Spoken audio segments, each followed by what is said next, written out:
Welcome, you're listening to a Rolemaster Classic Actual play set in Terry K Amthor's excellent Shadow world using Fantasy Grounds. You can find session summaries, items and characters on Obsidian Portal, where our campaign is called The Praise of Old Men. This episode is cross-referenced as Chapter 4, Demons of the Burning Night, Parts 4 and 5. We're also on YouTube, Podbean and Twitch, where you can find the various links as well as an index of some of the main points of each episode in the description. Jan, Numal's player, and Majyk, Sylke's player, are missing this session. I'm also going to trim these a bit more, so expect jump cuts and me butting in with a bit of narration to advance things along. Previously on. Defeating the demon and the two creatures that have been attracted to the fight by the power of Shieldbreaker, the companions head deeper into the darkness, hoping to navigate their way to the large construction they can remember from their brief high pass over the city in their airship. Ugnan needs time to recover from the injuries he removes from Victor, but, white-faced as he is, the partly relentlessly head deeper into the wasted heart of Tarek Nev. So, Cran leading his merry band, or less than merry band. I put you by those front doors of that hallway there, John. Cran. If you wanted to go through and try and squeeze through some of those windows that you can see, you're more than welcome to. You can all give me, I suppose we can start. If you could all give me perception rolls, please. Just straight perception rolls. Though your visibility is reduced and the structure, whatever it is, looks obviously forbidding, dark and quiet, none of you can see anything moving around inside, but there's a faint sense that something inside is waiting for you. The doors are open, nothing is moving near the windows, but it is clearly going to be quite easy to enter.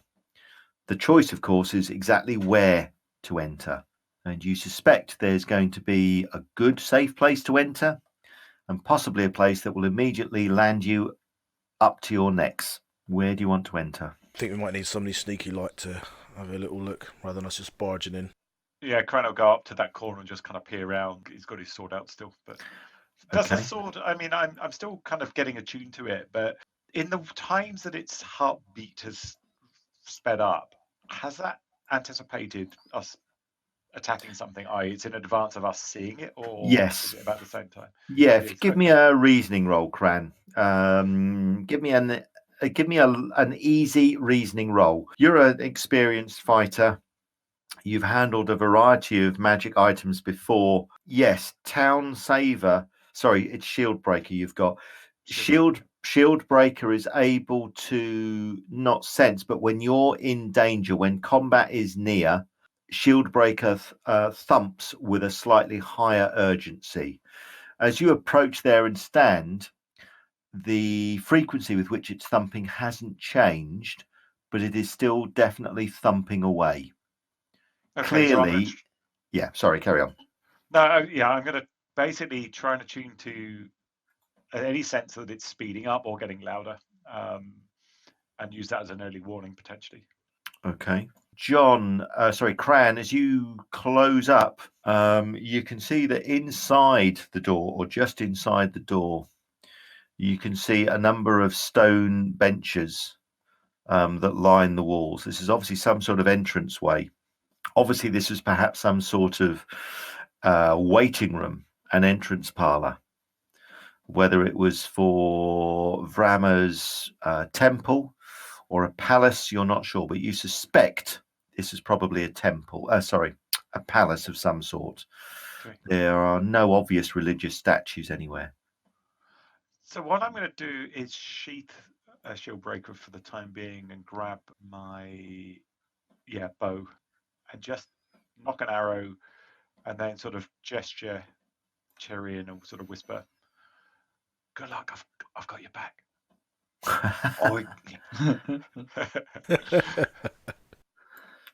Okay, so I'm going to be all cheaty and use my flying powers to float off the floor so I don't trigger anything.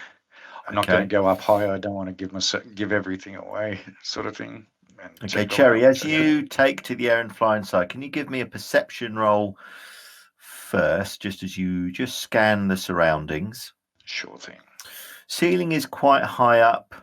It looks undamaged. Heavy dark wood beams have sagged slightly, but nothing seems to have been touched by the ravages of time or battle. Right, what are you checking? Which parts of this chamber are you looking for traps? There are no obvious magical wards, but it's quite dark in here. Okay, so I suppose I'm looking for more like floor plate triggers, or anything that just looks a little bit unstable, as for my fellow compatriots who will be wandering.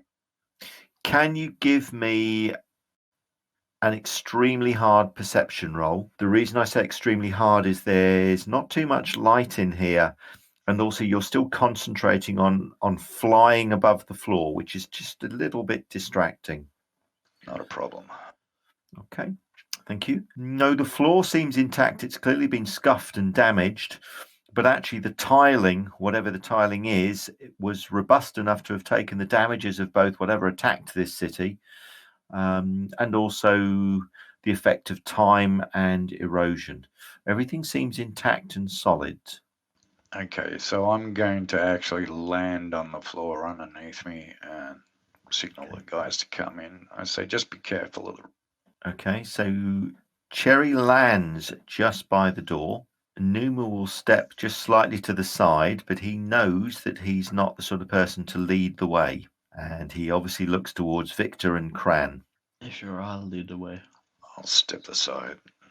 Okay. So Cran you just see him, he just shakes his head a bit with a wry smile as he watches Cherry, a girl he saw growing up on the streets of Sylke, flying into a room and flying back out again, and landing gracefully in the entrance. And they just goes, "Fucking hell, Cherry, you've come a long way." And then he'll kind of put the bow away, draw the sword, and just step round the corner again. Okay. Right, I'm going to need a lantern, please, or a light source from one of you, and a declaration that you're carrying the lantern, please. Yeah, Ugnan doesn't mind doing that. Okay, you can basically see to about there. Nothing seems to be moving. So as Cran edges his way in, I'll assume sort of Victor follows. Okay. Can Cran, Ugnan, and Victor give me perception rolls, please, as you listen carefully? That's perfect. Is the sword doing anything? That's about it. The sword is thumping, but its insistence has not changed. However, both Victor and Cran, you can hear what sounds like trickling water ahead of you. Oh, we need to pee. I knew I should have gone while we waited by the wall. Fucking prostate guy. Hey, if that's a dig at an aging GM, you are so on points. You're dead. There's nothing need wrong a with my break, prostate. Stuart. We can have a break if you want. We've been playing for an hour. So. Don't, honestly. Oh, I'm so cross. Ugnan stepping away from Cran. Okay. See, I've got to that age now. I go out with the rugby players and I have 2 pints and I just suddenly stand up saying, "That's it. I'm going home." And why? Are you drunk? No, I have to go to the toilet. Okay. Your listeners, what are they listening to? So you can hear the sound of running water. You can't see anything moving around in the darkness just beyond Ugnan's light. Your sword hasn't changed its pitch at all, John, but clearly there is the ceilings themselves are just an unusual height, shall we say. They're not particularly low, they're not particularly high, but they're a height that isn't quite comfortable. There's a lot of shadows up there, yeah. Yeah, there are, but it's also the fact that I don't know if you've ever been into a building and you've looked up and you thought, "Oh, that ceiling's a bit low. Why is it low?" And you can't then help, as you move around or work in the building, not keep looking up going, "Do you know, if I built this, I'd have had a higher ceiling," or why is that ceiling low? There must be something in the roof void. And it's not just the ceiling, the walls are just not quite a comfortable distance apart. The windows, if you noticed on the outside, were not really wide enough to allow people through comfortably, nor narrow enough to stop people coming through at all. The whole geometry about the building is just a little bit off. And that's just beginning to play on your nerves a little bit, probably more frustrating and odd. And every time you look in a corner, you can't help thinking, well, that's a bit unusual. And, well, what? That's odd. And Well, it's everything's odd to Cran. He only started using a toilet about a year ago. So okay, yeah, fair enough. So Cran is completely oblivious to this strange geography. The rest of you, it's perhaps just throwing you a little bit. Nothing to worry about dice rolls or anything at the moment. So what do you want to do? Looks like you've got a dead end to your right, sort of a dead ending passageway, but down towards the left, shadows go off into the darkness beyond the light. So Crano step in. It looks like there's a wall or something there. Assuming it's safe, he'll, immediately as he gets in, just look kind of that way and that way, just to make sure there's nothing north and south lurking. Have you got a source of light, Cran? I do not. Right. So I'm pretty much at the limit. You're at the limit of darkness. So can you give me a very hard perception roll as you peer around? The noise of the water gets louder, and you can feel a low stone wall ahead of you. Well, that's either really good or really bad. It was really good. Kneeling down, you stare off into the blackness. You think, just sniffing the air, you can't smell anything moving either, which is probably, and you'll recall hunting as a child back on the steppes when you were growing up. Your sense of smell, which was probably your most potent sense when you were growing up as a lad in the steppes, hasn't been used much since you've come to the cities for obvious reasons. Now you're back in, well, wilder climes. Your sense of smell is beginning to return, Cran. You can't smell anything away to your south or to the north. You can almost smell the water that you can hear right in front of you. And reaching out, you can feel a low stone wall. This could be a fountain with water in it that is still running, but you're not quite convinced. Oh, Ugnan, just whisper over my shoulder. Just realised I'm fucking lit up here like Sylke on feast night. Can bring that light in. I can't see what the fuck's going on here. Okay, thank you, Ugnan. Right, Ugnan, you sneak a little bit closer. You can see a large fountain. As you shine the light, there's kind of almost a shimmering, and suddenly the fountain is quiet and dry. And in the bottom of the fountain, you can see what look like 20 old copper-coloured coins. They're quite large. They're noticeably square, not round, and they've got a large hole punched through the centre.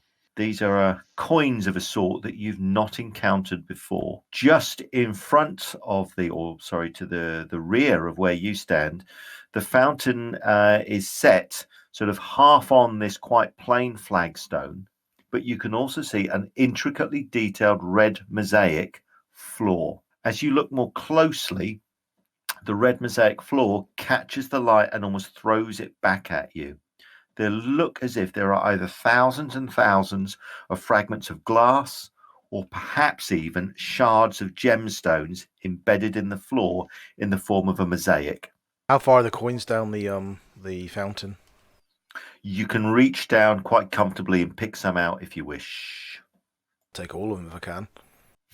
These might be worth something. We're taking back to Sylke. Coins from we really want to take stuff out of this fucking shithole. Come on. Now some might have collectors. There's some weirdos collect coins.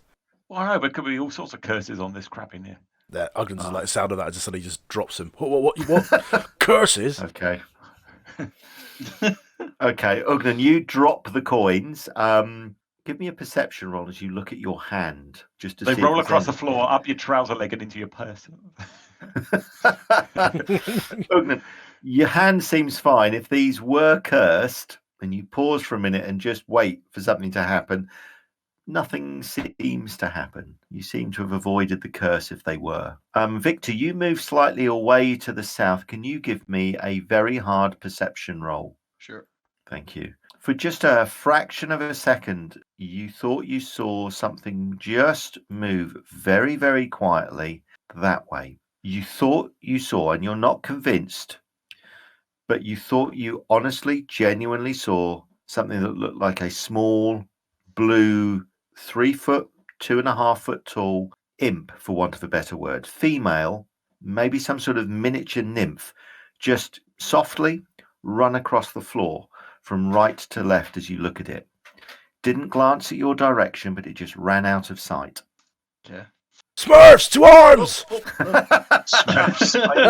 I was going to say that, and then I thought, no, mood kill. Sorry. Watch out for Gargamel.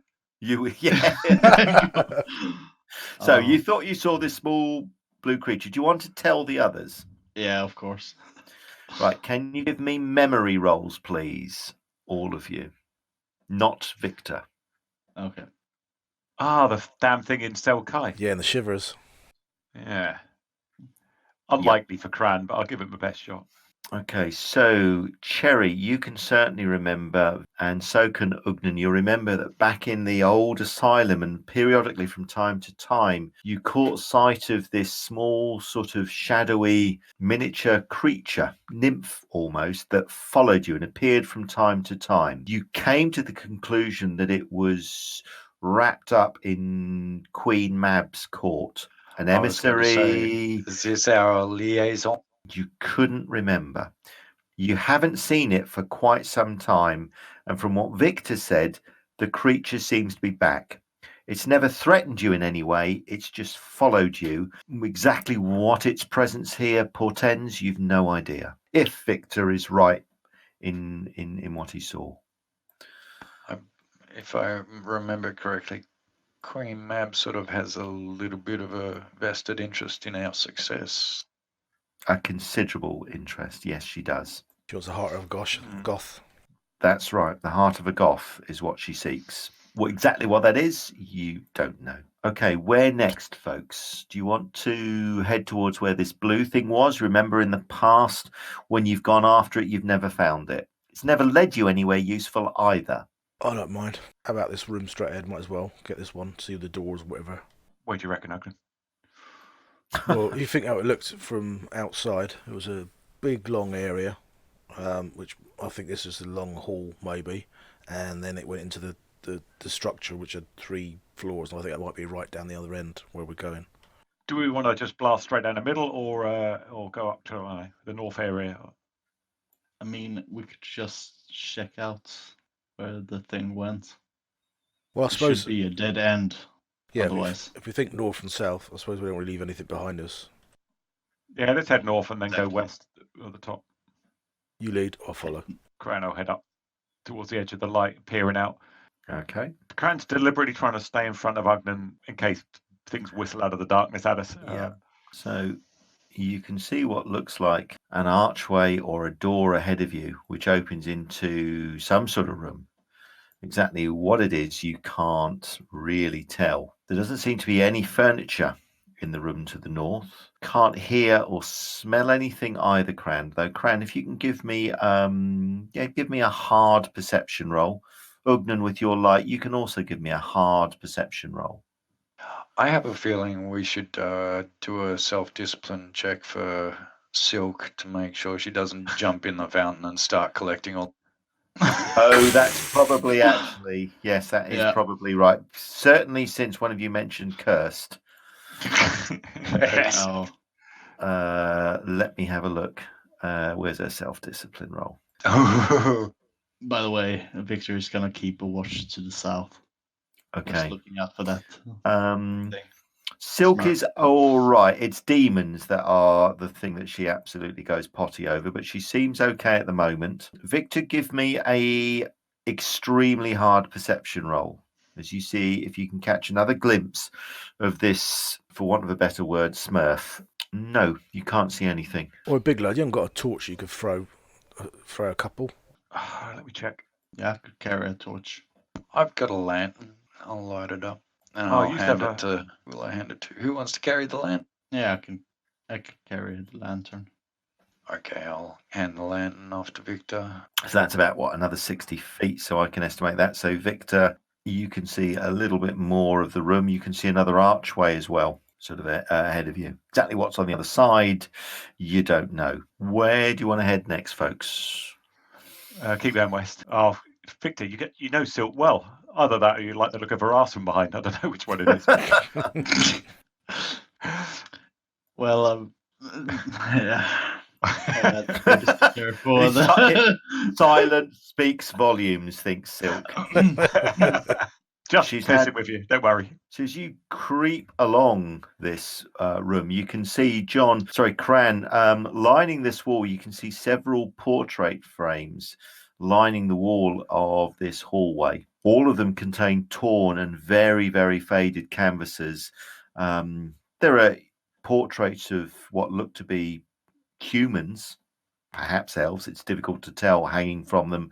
None of them are familiar. None of them look particularly imposing or threatening. They're just portraits, all terribly faded with time. You can see more of this rather elegant and highly reflective mosaic across to your south as you move along. More of the same. So let me just zoom out a little bit, and I'm going to kind of jump ahead.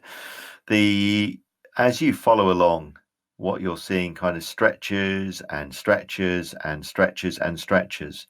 Again, there's this intricate floor to your left, but just at the very corner, you catch sight of a deep black stone. A great obelisk rises from what could be the center of the hallway that you've been marching along relentlessly. I say marching along relentlessly. It's probably taking you no more than about 3 or 4 minutes of careful plodding, but marching relentless sounds a lot more adventurous. It does. So the floor is continuing to reflect back.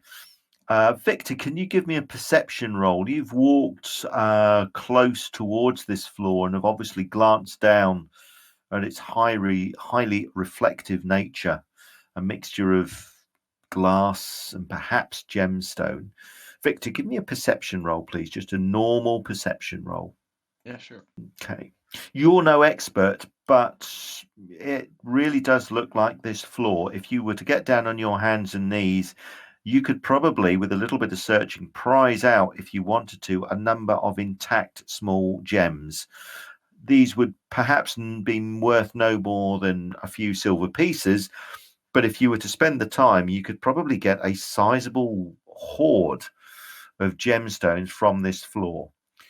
Glancing over your shoulder, there's no indication that this blue thing, excuse me, whatever it is following you at all. Where it's gone, you don't know. It's certainly not there anymore. Right. So none of us actually stepped on the red mosaic yet? Nope. Do you wish to? Let's keep it that way. Yeah, for now. No one stepped on the red floor yet. I've got a funny feeling about that. Okay.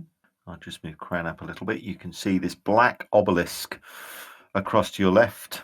By the light of Cran's lantern, there doesn't seem to be any writing at all on this obelisk. It just stands black, huge, heavy, and totally immobile, non-decorative at all.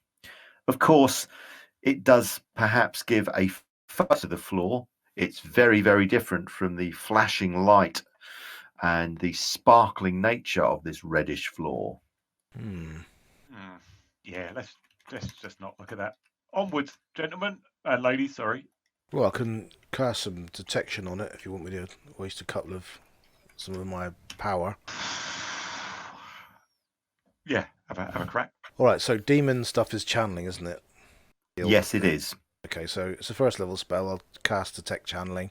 It's 1 minute level, so it gives me 8 minutes. So if it's not, I'll put it on the floor obelisk, and if it's time, go back to we'll just put it randomly around the place. Okay. Yep, that's okay.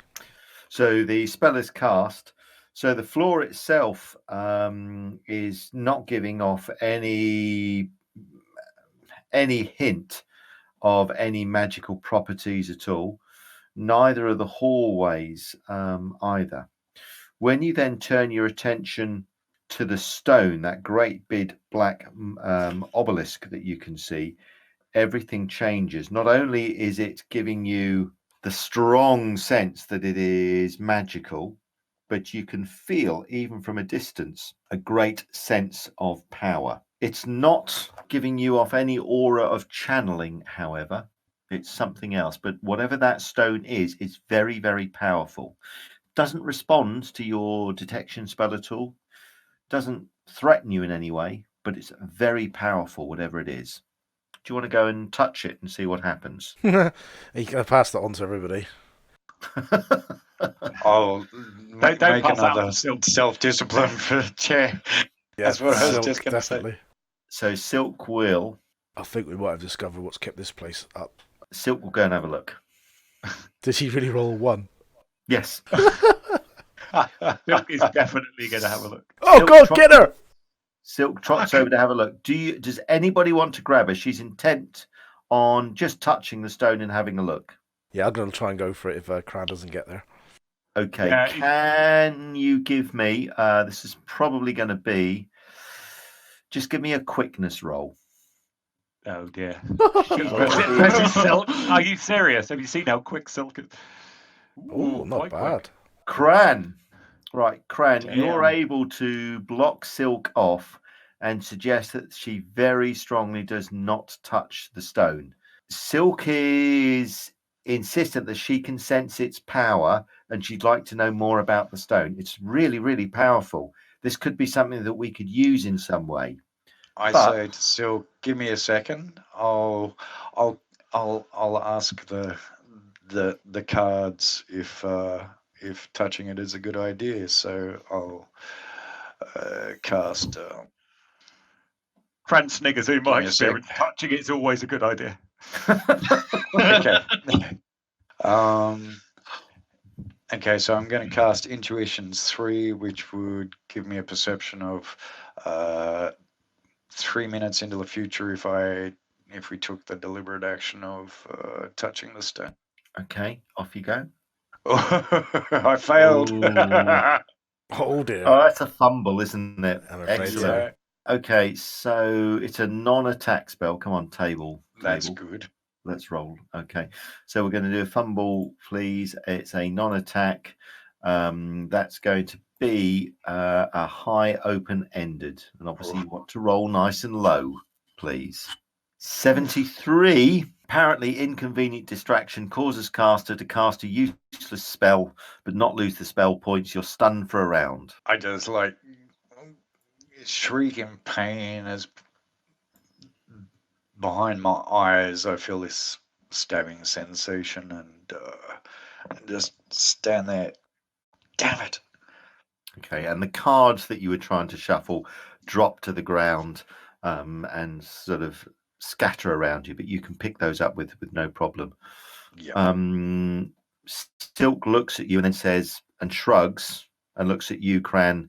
She still wants to investigate the stone, but she's not going to force any sort of confrontation over a great big black stone in front of her. She'll step back, but she's keen that we investigate the stone later, please.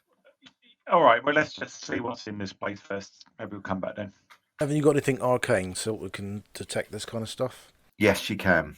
Okay, so she'll cast a spell. Okay, so she can tell you that the stone that you can see was crafted by powerful sorcerers, and she believes it's a stone that can act as a really powerful PowerPoint multiplier if you're within close proximity to it and you're attuned to the stone. How exactly you attune to the stone, she doesn't know, and she's not sure if it's a particularly wise thing to do, given what you know about the city. But she also knows that if you stay in close proximity to the stone, your essence power points recharge. Wow. The rate at which that happens, again, she's not sure. But unfortunately for you, that stone looks so big that there's no way you're going to be able to carry it around with you. No, but so does she have to attune herself to the stone before she gets the PowerPoint recharge? Yeah. Okay. Yeah. Now that she says something, can I just do an obscure lore just in case I've read something about this? Yes, you can. Yeah. You'll know that powerful sorcerers, channelers, and mentalists have tried to imbue huge sort of stone circles with power for generation after generation after generation. Channelers seem to have cracked it, perhaps using the channeling skill. It's something that Essence users and mentalists have not been able to do. This could be one of the few examples you've found of an Essence user being able to empower and charge up, as it were, a great big block of stone. So this would be highly, highly unusual. Does Sylke look mollified? Yeah, oh yeah, she's keen. She's now wondering probably how you can get it into the boat. So there's this long, solid sort of stone wall to your right. The intricate marble floor, which didn't react when Cran inadvertently stepped on it. Nor, Cran, did it make any sort of crunching noise. And glancing down, you, Cherry, Sylke, and probably Victor noticed that actually the floor is flush and smooth. Clearly, the gemstones and glass were put carefully in place and then perhaps sealed with a thin layer of something, some sort of transparent material. Well, smooth as a virgin's arse. Oh, beg your pardon, Sylke. That arse is over 1,000 years old. What you're saying to you, haven't got a smooth arse anymore? Yeah, All like mine. same. Still looks nice. That's enough, Victor. Yep. Okay, so you can continue to edge along and edge along and edge along. So I'm just going to jump ahead a little bit until you get towards obviously the end of this intricate marble pathway. And you can see there are a number of doorways ahead of you. You can follow this hallway down to the south. There's a doorway to your right, or there's a door ahead of you. Cran, your sword has retained its constant monotonous thump, thump, thump, thump, like heartbeat. In fact, it's probably beating just slightly, but only just slightly faster than your heart. Cran, can you give me a reasoning roll, please, as you continue to get used to this potent weapon? Okay. Shieldbreaker is probably slightly more sensitive to danger than you are, but only slightly more. Hence, its beat matches your heartbeat, but it will elevate more quickly than yours if there's danger somewhere around. All right, so I'll And whisper it behind. is slightly more insistent than you. So there is danger, but not very, very near. All right, just stay alert, guys. Is it? Can you do any like probing into the distance, Sylke or Ugnan, or it's this? The sword's picking something up ahead. Not sure what it is. Let's see what Sylke's got. She's got nothing that is going to sort of probe generally about enemies and monsters. She'd have to do something more specific, and she apologizes. Could I smell anything?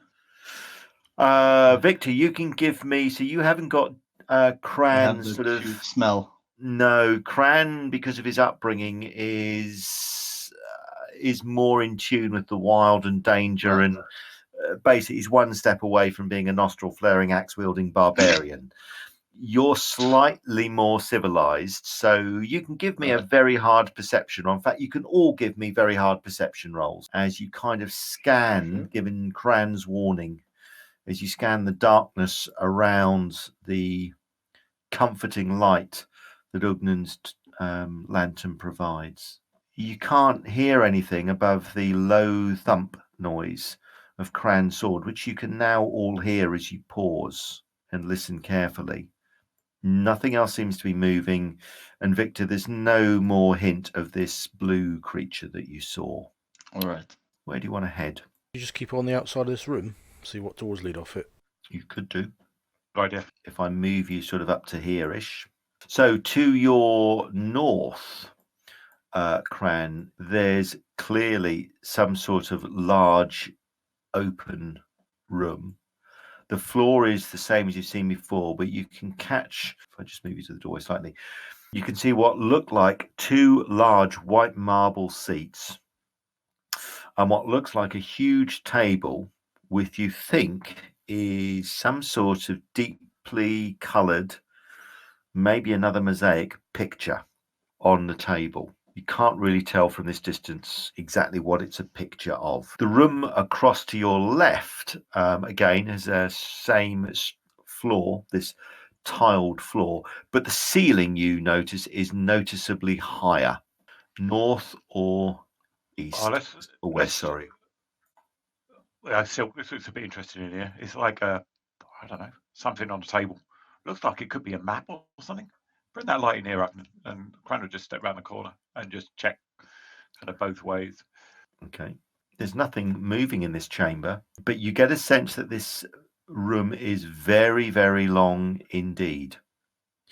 you can see what looks like, just to your top left, a copper door, large and closed. You'll never take me, copper. Yeah. So a large metallic door, which is closed, and just to your top left. Cran and Ugnan, can you give me perception rolls, please? It's a map. So the image that you saw is actually a map of something, and the map itself is obviously a mosaic. So it's a permanent map of somewhere, but it's difficult to tell until you get up and study it closely. Oh, yeah, I'm going to still kind of check this out. I'm trying to kind of walk up to the edge of the map. Well, this is clearly some sort of strategic planning area. You can see a detailed map of a city and its environment, exactly where you don't know. Clearly, this is some sort of battle map. And obviously, this would have been, you're guessing again, Cran, some sort of major strategic plan or being put into operation. There are no markers on the map at all, but the detail of the map is quite breathtaking. All laid out in a permanent mosaic. Scale, possibly maybe 60 miles north-south by maybe about 120 miles east-west. So you can see there's a large harbour with a large city in it. And then dotted around, you can see smaller markings for some of the settlements, villages, you suspect. Where this is, you don't know. Have we seen any maps of the If they start Amarishis? arguing about it, I'll say, gentlemen, there's no fighting in here. This is the war room.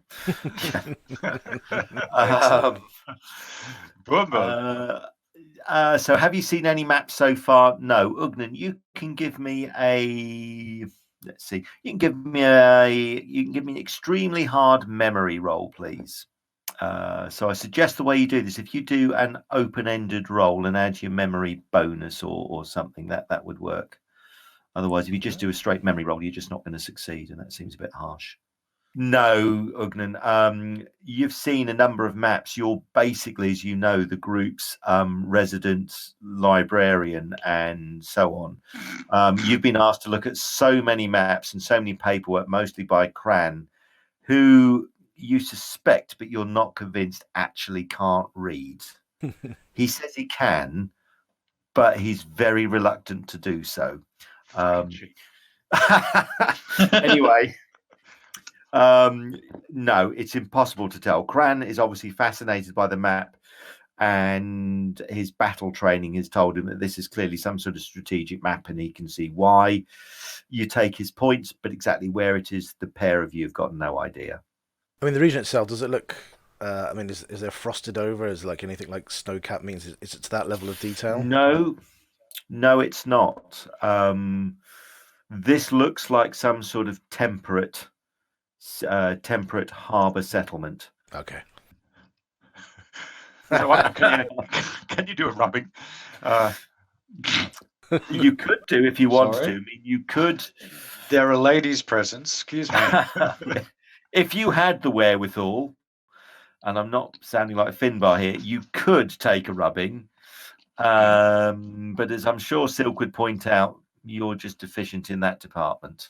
to me, I've got 6 inches this end. Bring the paper. Oh, Lord. All right. Well, let's head west then. Does that mean you need to make a contortion? I should have said etching. Etching is a safer word. So it's a safe Okay, word. let me just show you the whole thing rather than spin this out. There's no danger or threat in this room. The room itself is clearly some sort of throne room. At the far end, you can see another one of these copper doors. The colour of the metal is obviously tarnished with time. It's now more of a green than that lustrous brown-red copper colour. Both doors are closed. What really stands out, though, is the huge throne that you can see towards the far end, which is made of a lustrous green emerald. Ignore the black stuff that you can see. It's green and emerald coloured. I don't know why I did it in black, but I did. Anyway, it's a lustrous green emerald colour. You can see a number of what look like meeting tables and benches around those meeting tables. The benches and meeting tables are made of a white marble. Obviously, you found the strategy map, which is of an unknown location, but temperate. The throne that you can see sits on top of a large black platform. The platform is obviously attached to the floor. What do you wish to do? Keep an eye on Sylke, because she's going to try and sit on it. Can I just clarify, this is not a temperate area we're in right now, but the map is on. No, it's not. No, it's not. Do you think this place was always here? Tarek Nev itself? I guess we can't answer that yet. But... You don't know enough about it. You don't know anything about the lore of the city. You've never heard of the city being able to move around or having been moved, but you've seen stranger things and heard stranger things. Okay. So Cran will step through the door, kind of get around the corner, let his eyes adjust to the gloom a bit more, and then look around. Okay. As you get closer and walk closer to the green sort of marble throne at that far end, which you can see on that black dais, you actually realize that it's actually two separate green marble thrones. Sorry, this is back in the other room. So if I just point that out to you. So that's this one here. It's actually two separate green marble chairs. One has clearly been hit by a very, very potent hot fire and has been turned almost into a great big heap of molten green slag. The other one, however, is intact, all made out of green marble. Obviously a huge, ginormous vein of green marble. Moving into the other chamber, though, you've clearly entered some form of temple or temple area. Across on the right-hand side, you can kind of catch sight of what looks like some sort of stained glass. Rather feeble light is flickering in and casting sort of a brightly coloured image on the floor. The image is just a series of sort of brightly coloured patterns. There doesn't seem to be anything else. You can also see what looks like a horribly misshapen statue just in front of that window. The statue is about 8 foot tall, some sort of animal, and is reaching out with hands to almost grasp a crude brown stone altar. Draped over the altar, you can see still the remains of some sort of silk cloth. Across to your right, you can see curtains, thick red curtains, have sealed off a doorway or maybe a window. Across to your left, Ugnan, you can see what looks like a long, low bench.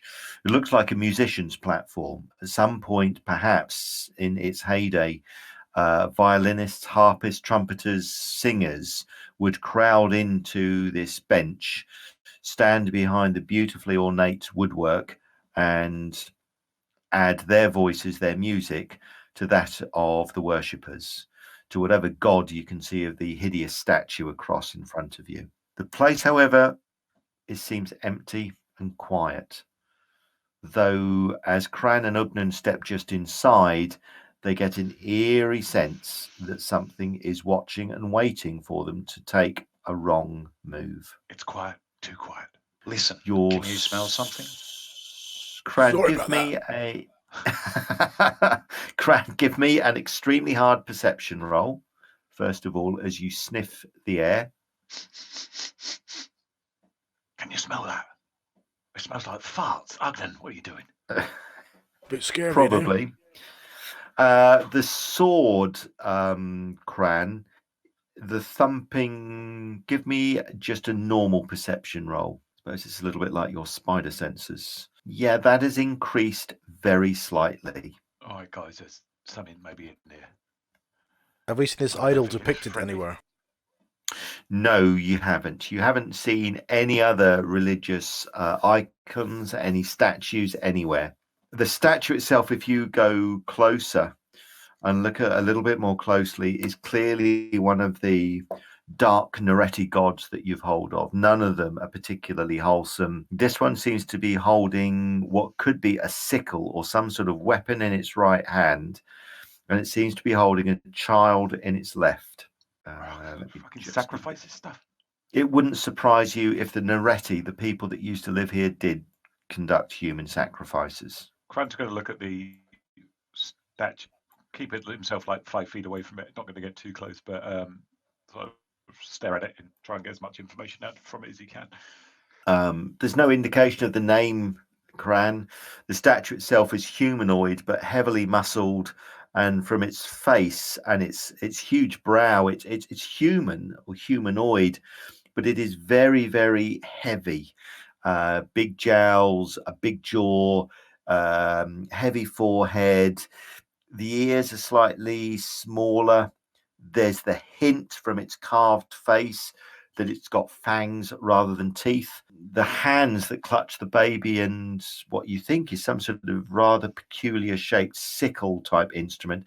The hands are heavily muscled, but not elongated in any way. 4 fingers and a thumb.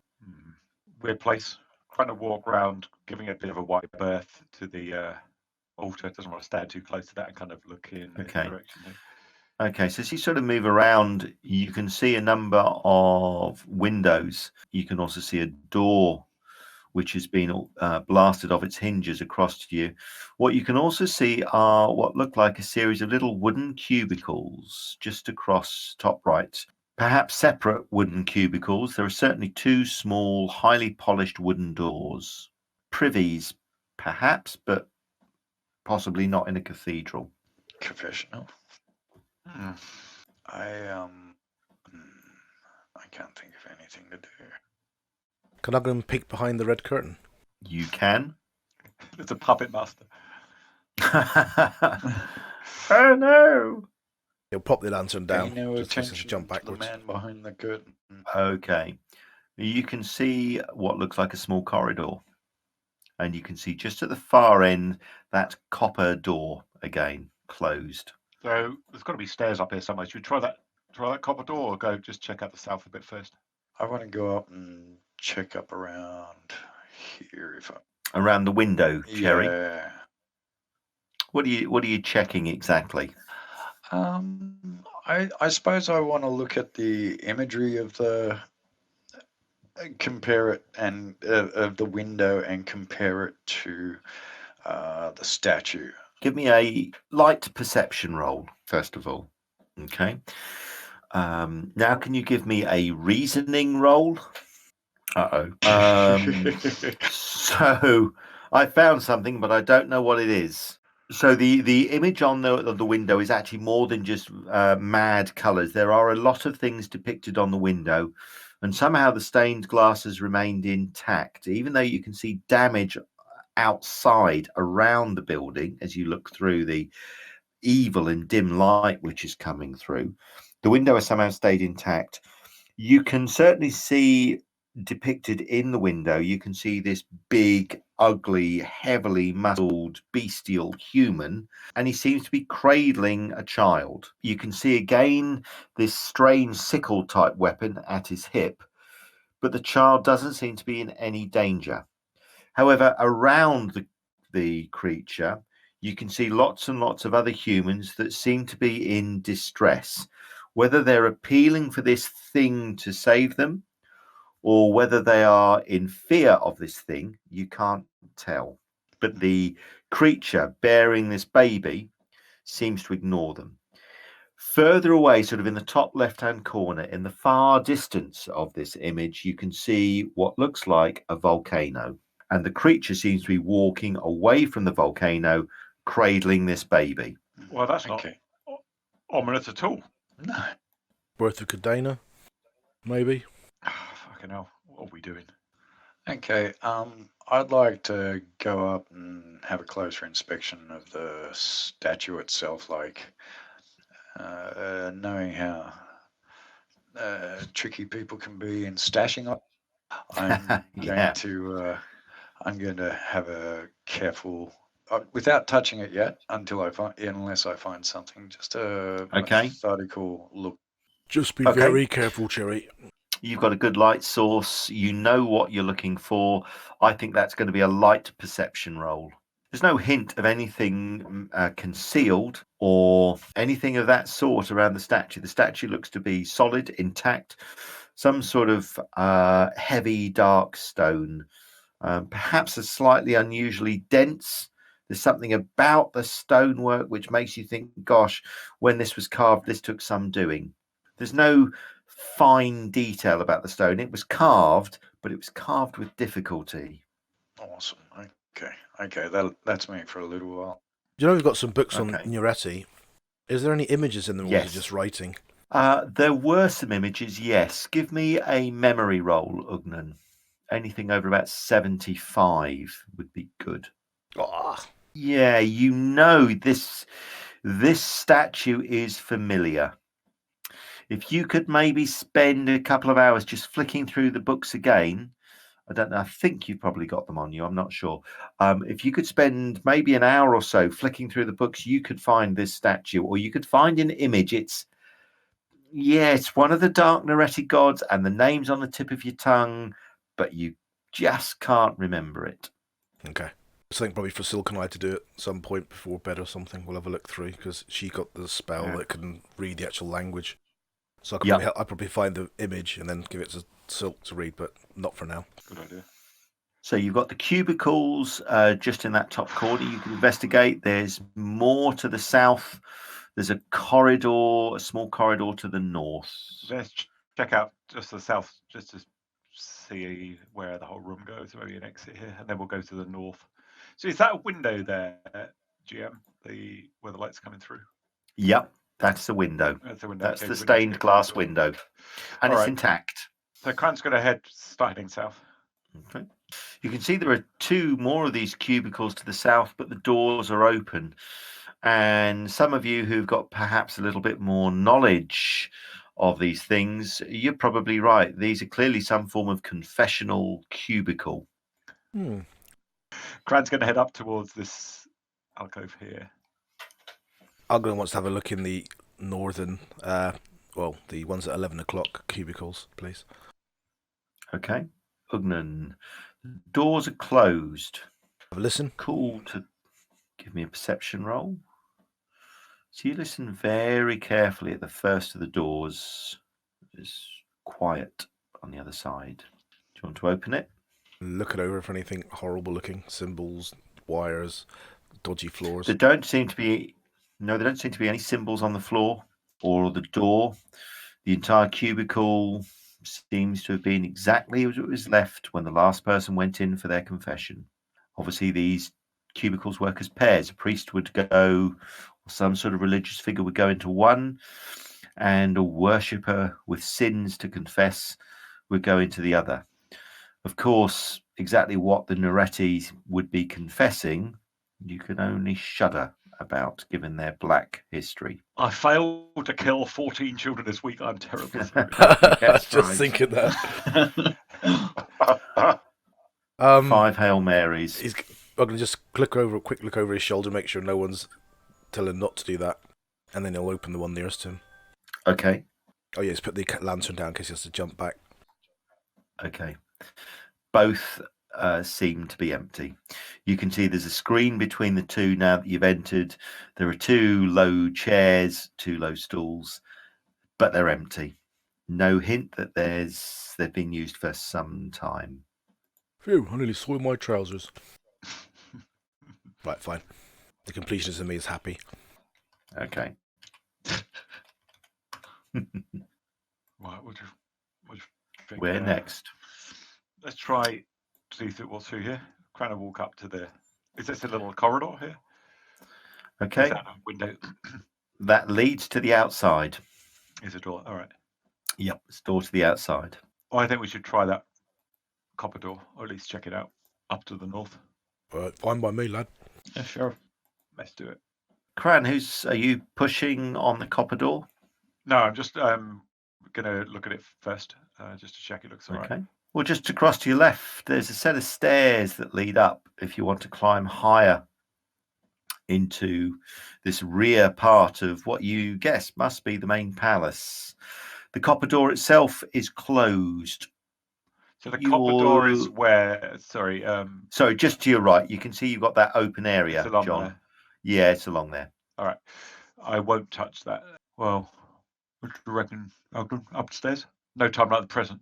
Yeah, I'm just trying to think what the building looked like. This is the 3-story part, right? Might as well. Yeah, so there's a couple of stories up there. Cran he's looking carefully up the stairs to wait for Ugnan to bring the torch around and then sort out he's gonna Victor, Sherry, happy to go up? Yeah, sure. Yeah, sure. Let's do it then. Okay, let me. So you should be sort of in the top right-hand corner. Oh, sorry, top bit. This is a slightly smaller map, fortunately. Let me just drag you across. So as you climb up, the floor noticeably changes in texture and color. It's still stonework, but it's a slightly more detailed stonework. So I think you were leading the way, Cran. Yep. So as you step up, you can see this intricate floor ahead of you. On the left-hand side, though, as you clear that stairwell, as you clear that stairwell, Cran, you can see what is obviously some rather hasty extra brickwork to seal off the left-hand side. Okay, well, That let's brickwork not break could be that down. broken down fairly quickly with a few swings, should you wish. Sylke, keep your hands away from the brickwork. Trying to move up to the edge of the light. Is that like a runner there, or an enormously gory trail of blood going south? Engraved into the floor, you can see what looks like the outline of some sort of curved, coiled serpent's body, perhaps. What is that? What is that indeed? Oh, I can bring the old torch up. The light, sorry. Hard to see here. Oh, that doesn't look good, does it? Ooh. What have they bricked something up hastily? What scares them already? Asking now, I don't know. An Amarishi, maybe. We did that. Okay, there's an open archway. You can step to the left or to the right. This is obviously some sort of circular upper level. You can see a stone door across to the right, though. That one, you mean? Yeah, sorry, a steel door across to the right. That's correct. And sorry, can you explain the red element again? Yeah, it's a mosaic that's been laid into this sort of black and white checker floor, and the mosaic is in the shape of some sort of red serpent's body. Does it match the red below, which was harmless and kind of similar style? Yes, very similar style, and again made out of what could be fragments of glass, fragments of gem, intact gemstones, but then all sealed and engineered such that it's flush with the floor. Cran will ignore it and go over there. Maybe not step on it. Yeah, I'll step over it. Nothing seems to be moving up on this floor either. Your sword is still thumping with the same intensity as below, Cran. This steel door looks quite stout and has clearly got an intricate locking mechanism on it. Let's walk. Should we do a circumnavigation? Well, walk around a circle anyway. The building from the outside, was it circular? The 3-story building? Yeah, you think so? Yeah, could well be. Okay. What do you want to do next? Yeah, let's head right. Let's keep heading around. Should we do a quick circuit and see what we've got to face, and then make a decision on doors if there are more than one? Yeah, sounds good. All right. Okay. We'll head a bit further towards the west. So walking sort of further to the west, again, at some point on the right-hand wall, you come across a massive steel door. This is on the right-hand wall, the outer wall, as it were, as you walk around. That one there? The serpent's body continues to curl around, leading you around and around. Don't want to check the door? Not until we'll just check there's nothing up here. Okay. Fine. Partway round, you come to an open archway on your left. And I'll go up, wait for the light, and then just peer around. Okay. Looks to be some form. You can see the serpent's head, which is pointing or ends at a featureless wall. You can see a door across to your left, sort of leading to the north. Let me just put some pointers on that so you can see them. So Serpent's head ending at a featureless wall happens much more in old age, I must admit. There speaks a man after my own heart. So you can see, so you follow the path of that serpent. You see this doorway which leads into what could be some sort of antechamber. The room holds a single cot and a smashed bureau. On the floor, there seems to be a large iron skull cap. Oh, that's handy. I've just broken mine. Cran will say, well, my guess is, like, if the body of the snake's going around here and this is the air, this is probably quite important. Do you want to have a quick look around in here? I could, but I think Cherry's got better eyes than me. Cherry, love. Yep. Get those young eyes in here. Two old bastards up front. North Victor would also like to take a look. Yeah, you can do. What are you sort of looking for as you begin to pile into the room? Cherry, what are you looking for? Okay, so, well, yeah, I'll go to the south door and see if there's anything conspicuously undoorish about. Okay, give me a perception roll then, Cherry. So I'm just going to ask for a normal perception roll. You've got a good sense of light. No, that door to the south could be locked. You don't know, but it's certainly not trapped. Okay, so I'll test it and give it a push. Turn the handle if it has one. Yeah, it's fine. It opens obviously into. Let me get this. Opens into another room. Again, dark. I'll sort of peek in and see if I can spot anything. Okay. Does a light shine through from? Yeah, there is. You can see that actually partway towards the corner of this room, the ceiling has fallen through into, I don't know, into the floor below. Could possibly be an area of the temple that you didn't quite spot, that there was a hole in the ceiling. Anyway, this is perhaps some sort of museum. Inside the vault or this chamber, whatever it is, you can see tattered heraldic banners that hang from brass rods on the walls. The banners are long since faded, but they look to bear shields, swords, spears, and other martial decorations. There are busts of three very stern-looking women set against the northwest wall. That's who these typical, are? isn't it? Anything that displays a woman as a bust. Okay. Dominatrix. Also hung or hanging along the walls of the room, there are several shields which display various coats of arms. The shields are possibly not much use to you anymore. They probably wouldn't be worth much in terms of defensive value in a battle. They're more decorative than anywhere else, but that's difficult to tell unless you take them off. Other than that, you can't really see anything remarkable at all, although in one corner of the room there looks to be some sort of great heap of stained tarpaulin, and that's just on the other side of where the ceiling has collapsed. Okay.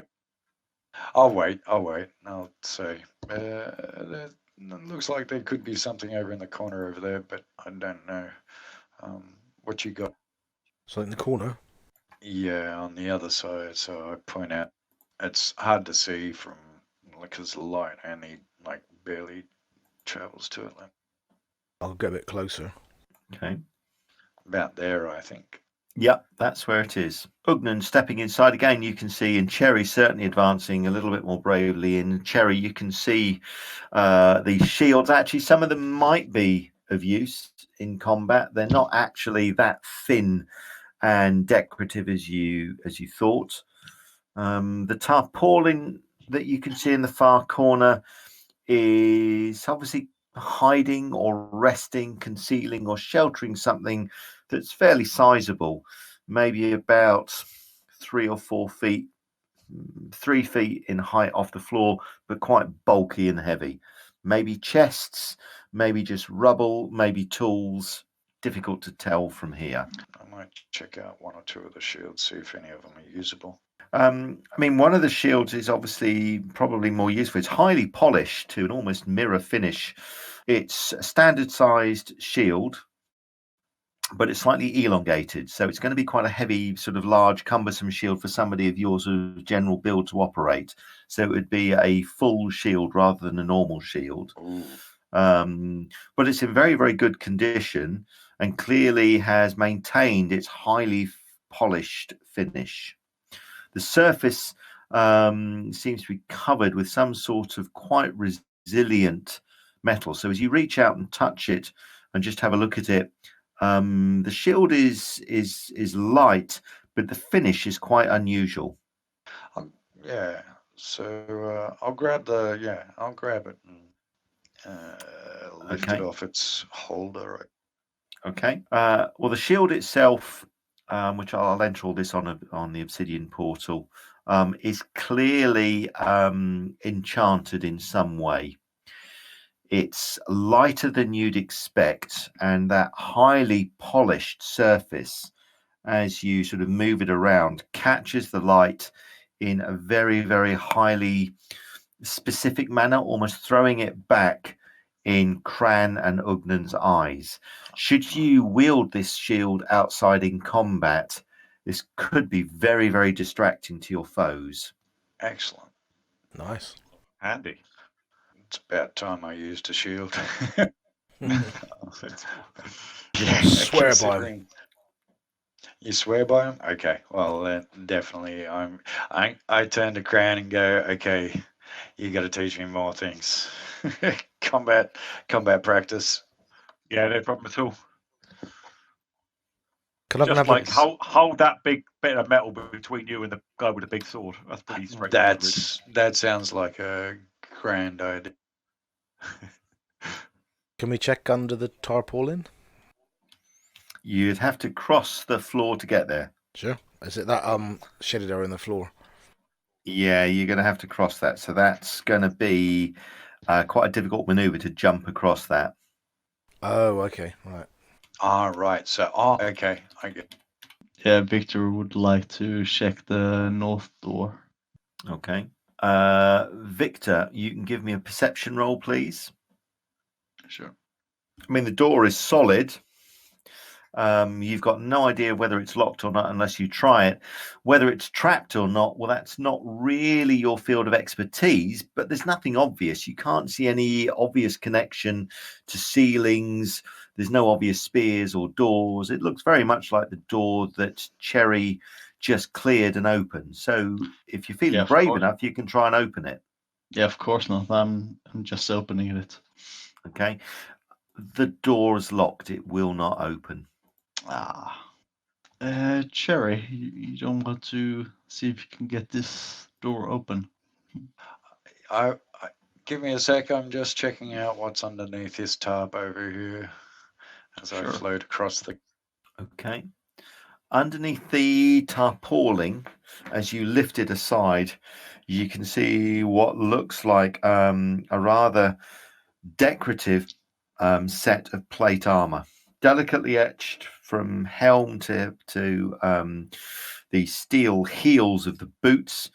Clearly, this was a lifetime's work. It's made of some sort of pale blue silver metal with traces of pearl around the edges. But it's not just decorative, it's clearly a very, very well made suit of plate armor.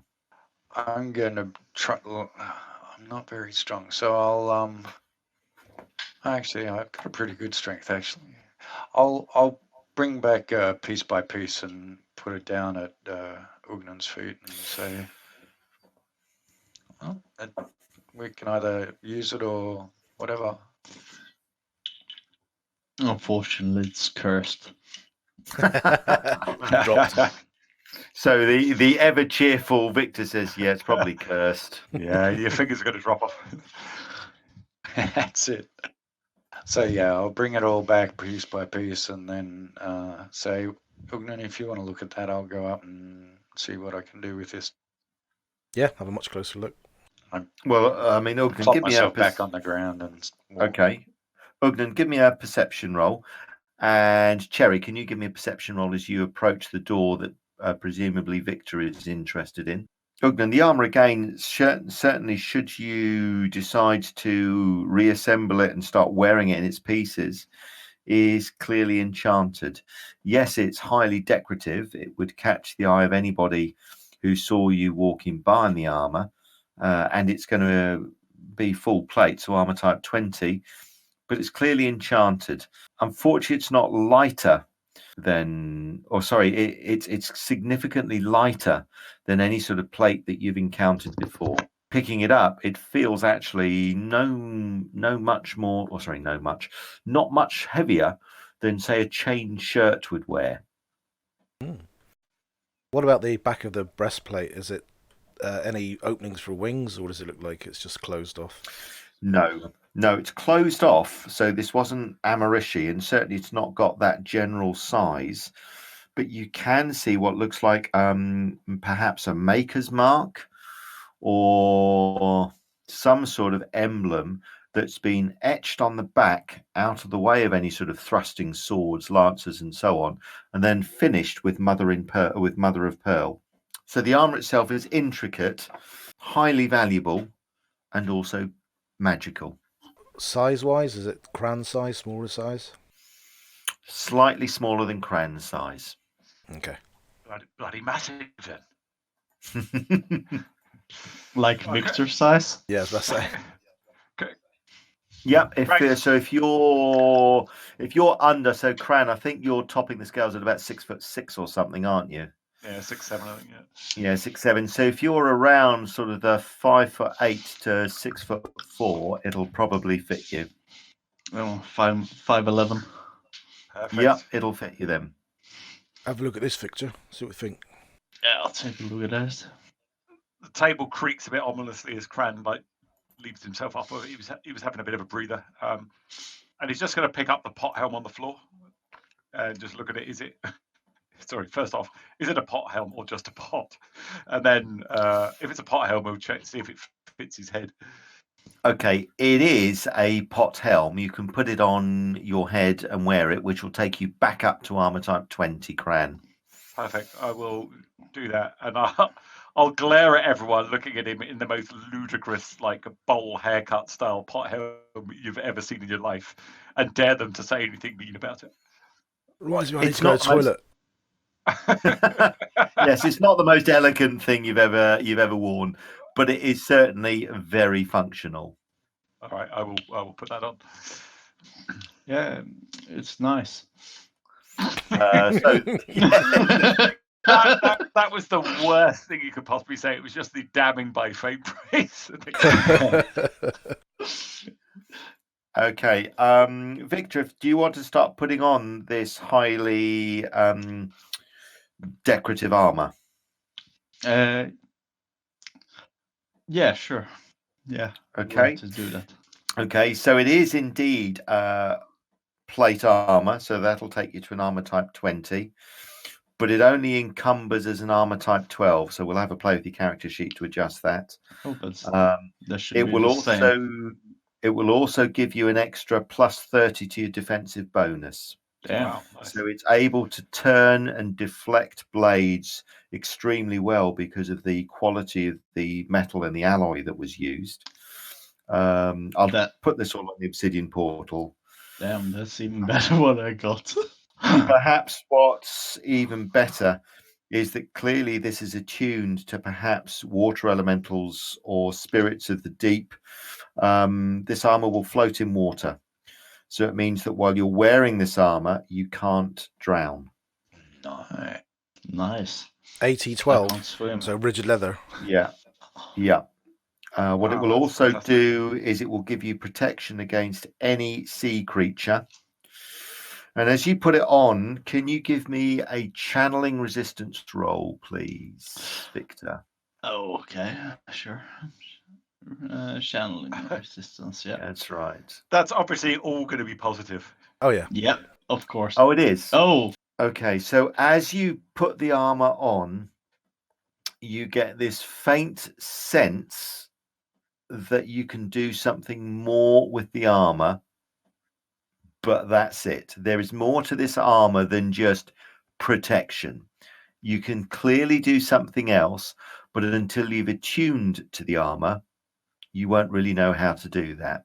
So I'll type all of the details in of the armor and the shield that Cherry's got on Obsidian Portal.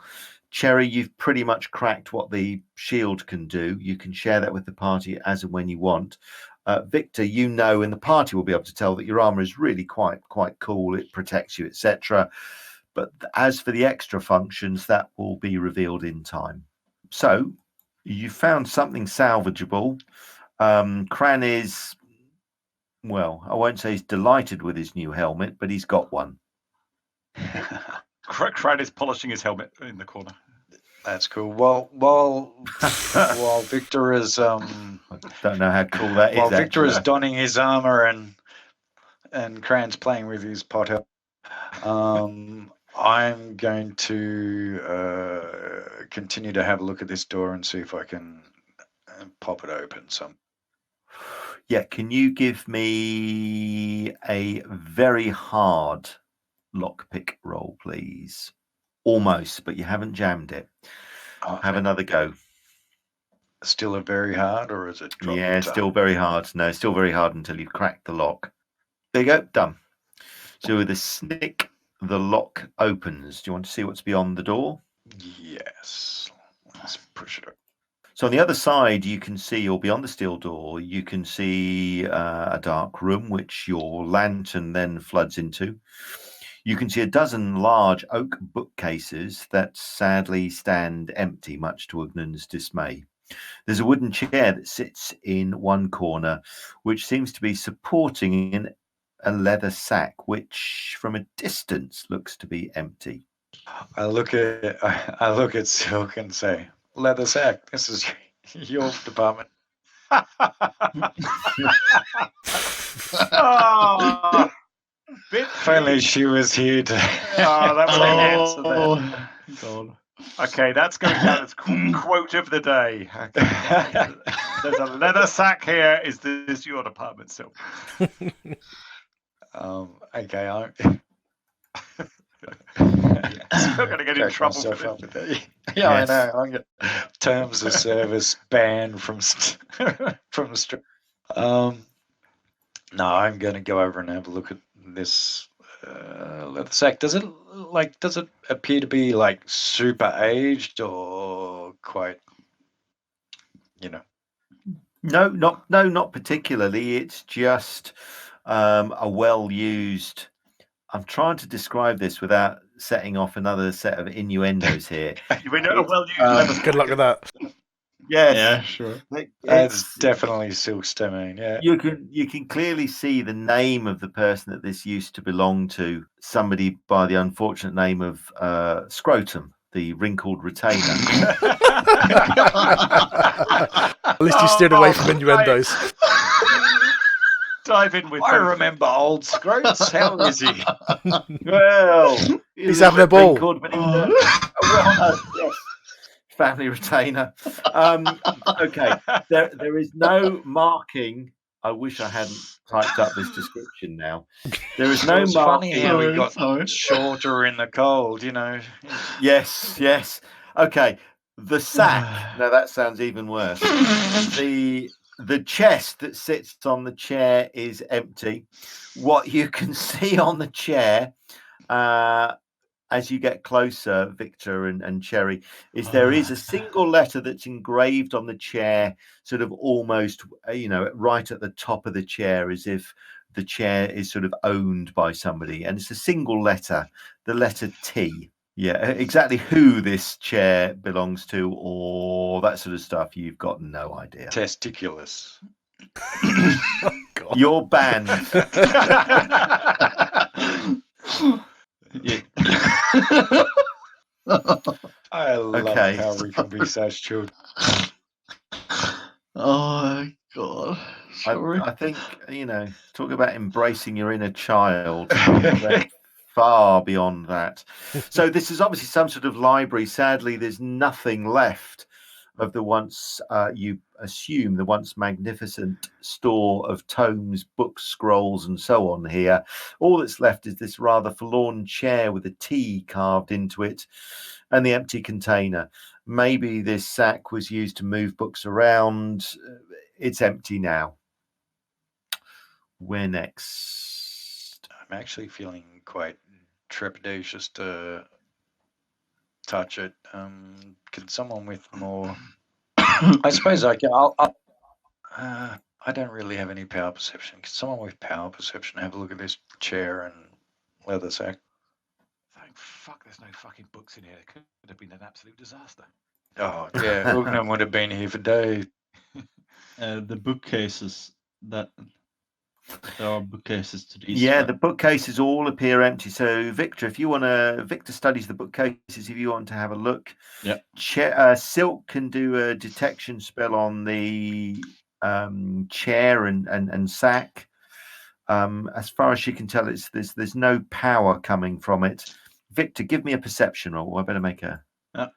Yeah, she doesn't fumble it. Victor, give me a perception roll. No, as far as you can tell, the bookcases are empty, and certainly moving the bookcases around, pulling on them, they're attached solidly to the wall. There are no secret doors here. The library, sadly, is empty, totally empty. Damn. Guess we have to explore that sack. It's as far as Sylke can tell, there's no magic coming off it, so it should be safe if somebody wants to investigate it further. Sure. I'm going to have a look. Nobody else does. Go for it, Ugnan. Okay. Ugnan, just reaching inside, it's empty. Picking it up and shaking it out, it's empty. It's nothing more than an old, well-used leather sack. That you know of. Yeah. You mean shriveled and empty. You sure don't want this as a hood, Cran? When it's cold, dear. it's a coin purse. Oh dear. This deserves a bigger audience with comedy. Comedy gold. So I can do these all day. Sorry. Those plans that I had of running a really atmospheric Cthulhu game, those have long since been gone with you lot. too true. Right. I'm going to put something into the. I'm going to call it a bag. That's even more dodgy. I'm going to call it a container. I'm going to put something into the container. Yeah. And then put something quite heavy in, like a lump of stone. Does it? Okay. Wait, does it get heavier? No, nothing seems to happen. If you're trying to, Sylke already said, look, there's no power coming off this. No, the object that you put in still weighs the same. You can still reach in and take the object out. The object doesn't get lighter. Nothing seems to happen at all. Okay. To the best of your powers and Sylke's magic, this is exactly what it seems to be. Okay. GM confounds players with empty leathers. Yeah, honestly, genuinely, it is a non-magical, non-bag of holding leather sack. Damn it! Right, let's go somewhere else. Yeah. Okay. Let's play another game.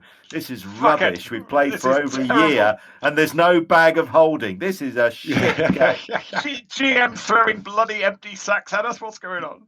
Could you call it the container and not the sack, please? Yeah, sorry.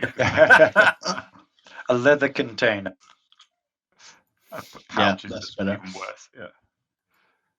Okay. So the room is sadly empty, apart from the obvious innuendos. They're bottomless. Which are just as sad. Yeah. Snigger. Yeah. That Oh, Ugnan, Comedy where gold. are you? Bring that torch over here. Sorry.